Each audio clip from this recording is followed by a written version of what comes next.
topics and opinions expressed in the following show are solely those of the hosts and their guests and not those of W4CY Radio, its employees, or affiliates. We make no recommendations or endorsements for radio show programs, services, or products mentioned on air or on our web. No liability, explicit or implied, shall be extended to W4CY Radio or its employees or affiliates. Any questions or comments should be directed to those show hosts. Thank you for choosing W4CY Radio. Welcome to the Ask the Expert show on W4CY Radio and Talk4 TV, where we bring you educational information from top local experts in the fields of legal, health, financial, and home improvement. Now sit back and listen to experts in family law, association law, hearing loss, business brokers, home care, along with many other topics. Now here are your hosts, Steve-O and Sophia. Hi, good morning, San Antonio. Welcome to another Ask the Experts. For the last 16 years, we have brought you the finest experts in the field of legal, health, financial, and home improvement. We got a letter the other day, and it's really what this program is about. And it's a fairly long letter, so I'm not going to read the whole thing, but it's about our first expert. A young lady from San Antonio wrote us that she's trying to get her husband to come in and see the law firm of Lance Drury, but he's so embarrassed. But we're going to get him around that. But that's not the part that I wanted to share with you. The part is, she said, I have listened to your shows for the last 3 months. And you remind me so much of my father. You're a hard worker and you're a good man. And it was the sweetest letter. Let me welcome you to that great man, that hard worker. Good morning, Attorney Lance Drury. Good morning, Steve. It's always great to be with you. How about that for a letter? And I'm sure you understand that people are embarrassed probably to come in to see you, and they don't have to be, because you're like the no judgment zone. And we hope that this show will get her husband. He's actually listening this morning. We'll get him to come in and see you. Tell people about your firm. Well, Steve, we have 4 offices, soon to be 5. We just started a lease in Houston, Texas. So here we come, Houston. That's the next frontier. My attorneys in San Antonio are going to be managing that office. So we have 5 offices now. We have over 1,000 clients at any one time. We help businesses and individuals with their tax problems with the IRS. And I just want to say, that was a great compliment from that woman when she said, you remind me of her father, because Yes. Several years ago, I had a client. She wished me happy Father's Day at the end of the consult. And I said, well, I'm not a father. And she goes, well, you are to all of us. My gosh. And so, it's great to hear things like that. That's why I continue to do this. That's why I still work Saturday and Sunday mornings, because I have a moral obligation, Steve, to help as many people as possible. So I keep hearing rumors that with the shutdown, that the IRS is sort of shut down right now. Is that true? No, that is not true. They've probably maybe 50% of their workforce is furloughed, but the automated collection system is open. The automated collection system is still issuing levy notices. And I found out yesterday from my attorney in Orlando, Florida, that he got a phone call from a revenue officer. Most of the revenue officers were furloughed, but I guess some of them are now working. So we'll see. I wouldn't be surprised if this shutdown goes on into November. When it first started, I said, well, it's going to take 3 or 4 weeks. It doesn't look like either side is budging much. So, Yes. But I think eventually somebody's going to have to cave. We got to get the government open back up. And we got to start helping people again with their tax problems. And we've been doing that. Things are up this month. We had record revenue months, Steve, in May and in June. And then we broke that record in August. And normally it's slow in the summer, but not this year. And the reason is because the IRS was sending out those levy notices left and right. And that's when people call us, when they get those dirty letters from the IRS, those nasty notices. That's when people call and want to take care of their problem.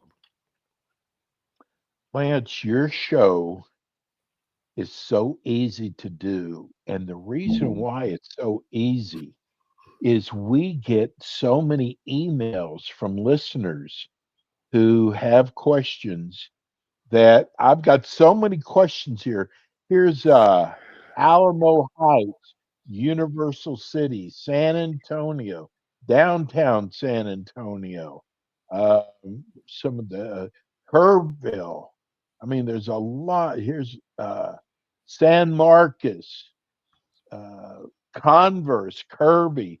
We just get letters from everywhere about your show. So it makes my job so easy because I just read their letters and you just, you don't even hesitate. You just answer their question and it really shows that you know what you're doing. So, hey, let's get started. Okay, Steve, let's get going. Drake in Alamo Heights. He said, I heard about your show and I was wondering, what is the difference between a lien and a levy? Okay, Steve, the difference is that a levy is an actual seizure of property or assets, but a lien is not. What happens is if you owe tax liability to the IRS will place a lien in the Recorder of Deeds office in the county in which you live. Now, it's not an actual seizure of property, but if you go to sell your home or any real estate that you may own, that lien has to be satisfied at the time of sale. A levy, on the other hand, is an actual seizure, and the most common are wages. They can take up to 90% of your take-home pay. They can take 100% of your 1099, or they wipe out bank accounts. Or if you're old enough to draw Social Security, they can take up to 15% of your Social Security before it's deposited into your bank account. But guess what? Once it's in the account, they can take the whole thing. So you want to take care of these problems before you get levied. I got to tell you a story about that, Steve. Several years ago, a guy walked into my St. Louis office. And he looked like he was half dead. So when he sat down, I said, what's wrong? He said, I've been sleeping in my car for over a year because the IRS is leaving me $200 to live on every 2 weeks. And so the problem was at that point, he didn't have the money to hire me or anybody else to get his problem solved. So, you don't want to wait too long. You get those nasty letters from the IRS, give us a call. We'll stand between you and the IRS. We'll protect your interests. We'll protect your income. I am the liberation architect, Steve. Most tax attorneys talk numbers. I talk financial freedom. As I said on an early morning, Sunday morning talk show in St. Louis several years ago, I'm the guy who saves Fay Ray from the clutches of King Kong. Ha! I love that. So, this is what we do. We've got 16 employees. I'm 72 and we're still growing the business. We're going into Houston and hopefully beyond because, like I said earlier, I have a moral obligation to help as many people as possible. And that's what I want to keep doing. That's what keeps me going. That's my purpose in this world. I got to tell you, this is selfish reasons. I hope you come to Florida soon because we could sure use your firm here in Florida. Well, let me tell you, Steve, here's the game plan. I'm not a guy that looks for the next day or the next week or the next month. I've got plans for 3 years to 5 years down the road. And guess where we're coming next, Steve? Miami, Florida. Oh, Miami. right. It's Florida's our biggest for our shows. Our second biggest, of course, California's our biggest. Texas Well, and is then I'm going second. to Los Uh, Angeles after that. where? Los Angeles. Oh my gosh, unbelievable. Let me get to these questions. Here's Greg in Universal City. He wants to know, can a lien ever drop off? Yes. Now, historically, the lien is supposed to be released 6 to 9 months before the collection statute expires. What that means is the IRS does not have forever to collect the tax. The general rule is they can collect the tax up to 10 years after the tax is assessed. However, there's so many things that can stop the running of the statute on collections that for each period in which a taxpayer has tax liability, we have to calculate what's the last day the IRS can collect. Now, the problem is because the IRS is so screwed up, they're so far behind, they're making more mistakes than ever. A lot of those liens are not being released when they should be. And so they're just not doing it. And the problem is those are self-releasing liens.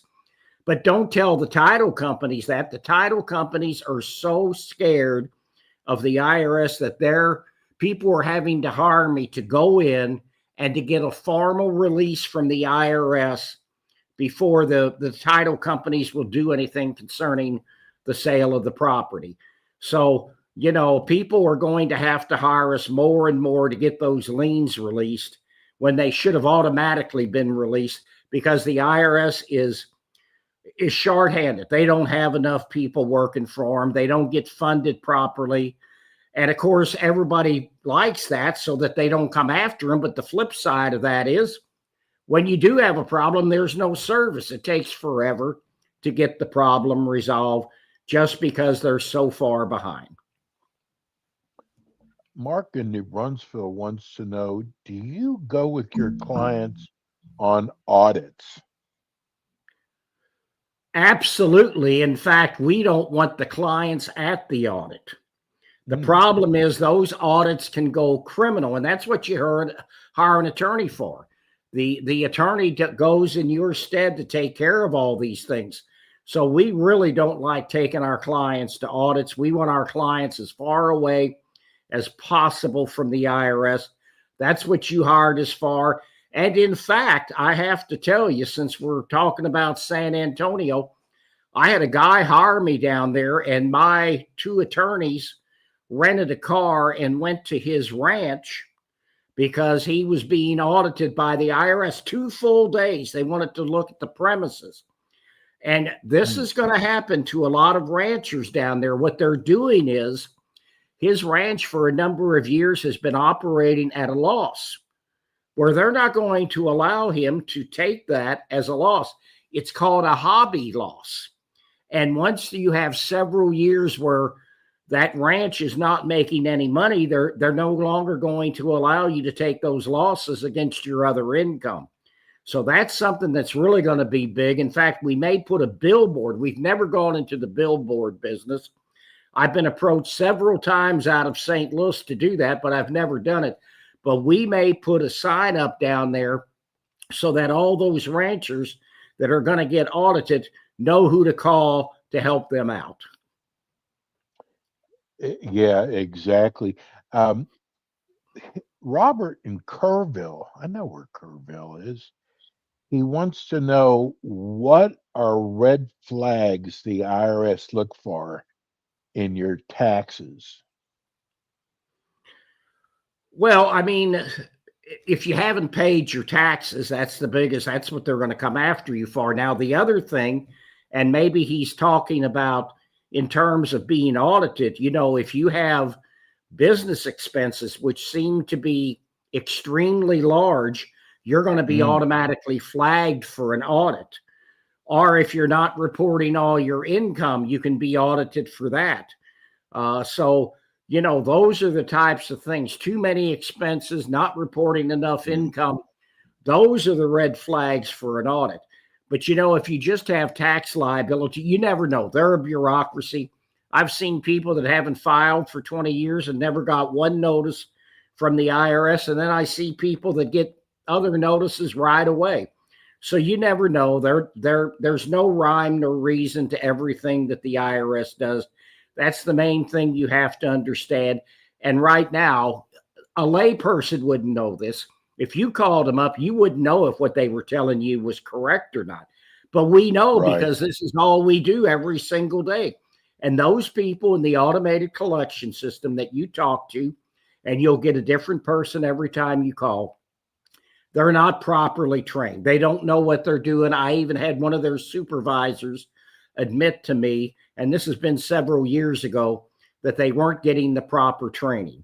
So when we get somebody that they don't know what they're talking about, or they're extremely aggressive, I just tell them I got somebody waiting in the lobby. I got to go. And then I call right back until I get somebody who's reasonable to work with and knows what they're talking about. Well, it's scary that some of the IRS agents don't know a lot about, especially with all the new tax laws. Emily in San Antonio, I read on Facebook your show was coming on. I'm so glad I found your show. What are the negatives if I tried to negotiate with the IRS myself? What a good question. Well, here's the biggest problem, Emily, and this is why you don't want to do it. And I know this because people think this is easy. They can do this on their own. So they'll call the IRS, they'll set up an agreement. It's always for the full amount, including every last penny of the penalties and interest. And then they come to me and the first words out of their mouth are, I can't afford the monthly payment. And I go, then why did you agree to do it? And they'll tell me the IRS said this is what I had to do. And that's not right. They take advantage of lay people. This is all based on your ability to pay this back. 85 to 90% of our clients never pay back the full amount. 10 to 15% never pay a dime, but it's a lot of work for you. It's a lot of work for us because we have to go through financial statements, bank statements, credit card statements, debit card statements, cash receipts, because we have to prove up certain categories of expenses to the satisfaction of the IRS. So to try to do this on your own is not a good idea. It's like talking to the cops if you're charged with a crime. They are not your friend. They are not there except for one thing. They don't care how you got into this. They don't care if you had a lot of medical expenses or you're taking care of your parents or you've had a lot of hospital bills for your child. All they care about is collecting as much money from you as possible. Plus, Lance, I think they all went to the school of intimidation. They know how to intimidate you. That's exactly true. And the worst ones are your revenue officers.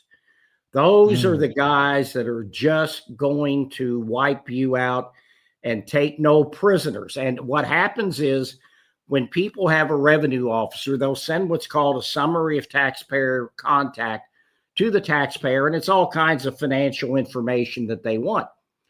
And they'll come to me because they end up getting levied, and they go, well, I sent them everything they asked for. No, they didn't, because those forms and this process is confusing. It's complicated for the average individual. And so they're not going to call them up and say, hey, I need more. They just go out and levy them. Steve, when I was a small town lawyer, I spent 15 hours a year just keeping up with everything. With the IRS, I and all of my attorneys, I have 8 other attorneys right now. Hopefully the day comes when we've got about 15 attorneys in my employ.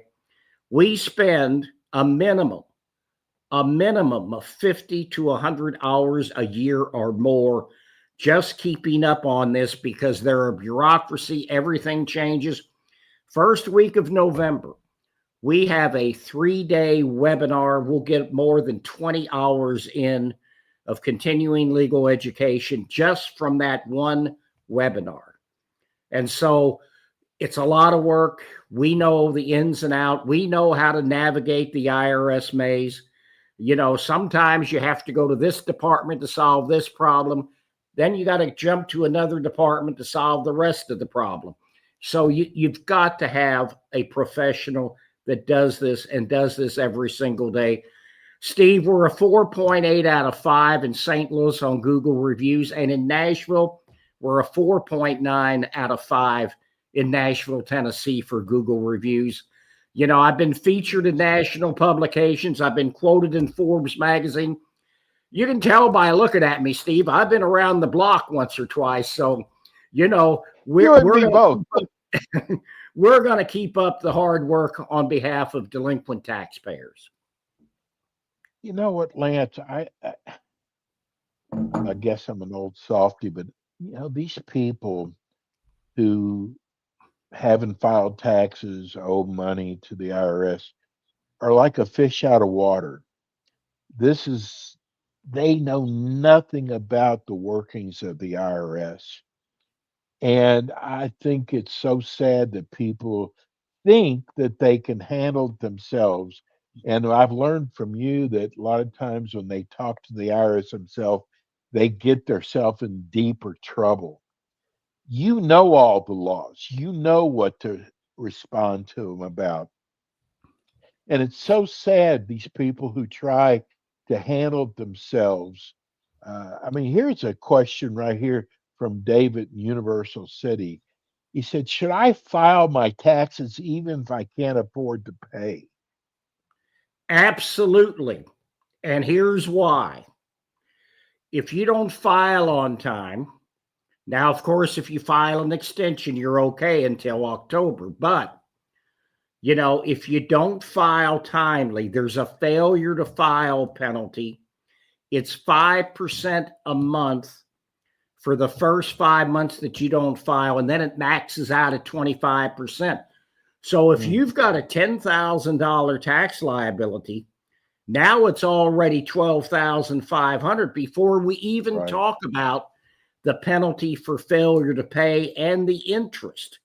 So absolutely, you want to file no matter what, because I've seen people, because they didn't file and waited years because they didn't have the money to pay, thinking they didn't want to get on their radar, tens of thousands of dollars just in the failure to file penalty. Lance, your show goes by so fast. Tell people again how they can reach your office. Go to lancedrurylaw.com and you'll see all the phone numbers for the various offices. And, you can call us up. There's a way you can set up an appointment right on the website yourself. At least it puts you through a qualifying sequence first. And then if you qualify for the free consult, it'll set you up for a time. But we're here. We're in San Antonio. We love San Antonio. And we're going to keep growing the business, Steve. I'm going to keep going on to the end. My most beloved expert, Lance, thank you. And we'll see you this month. You're going to be doing your Missouri and Tennessee show. I believe it's a week from Friday. Yeah. We'll see you then. Lance, thanks so much. Have a wonderful week. God bless. The same to you, Steve. I just love doing your show. We'll be right back. We'll be right back. Thanks for tuning in today to the Ask the Expert show on W4CY Radio and Talk4 TV. Tune in next week and every week to hear more from our experts on personal injury, insurance, air condition repairs, estate planning, Medicare, and many other topics in the areas of legal, health, financial, and home improvement. See you next week.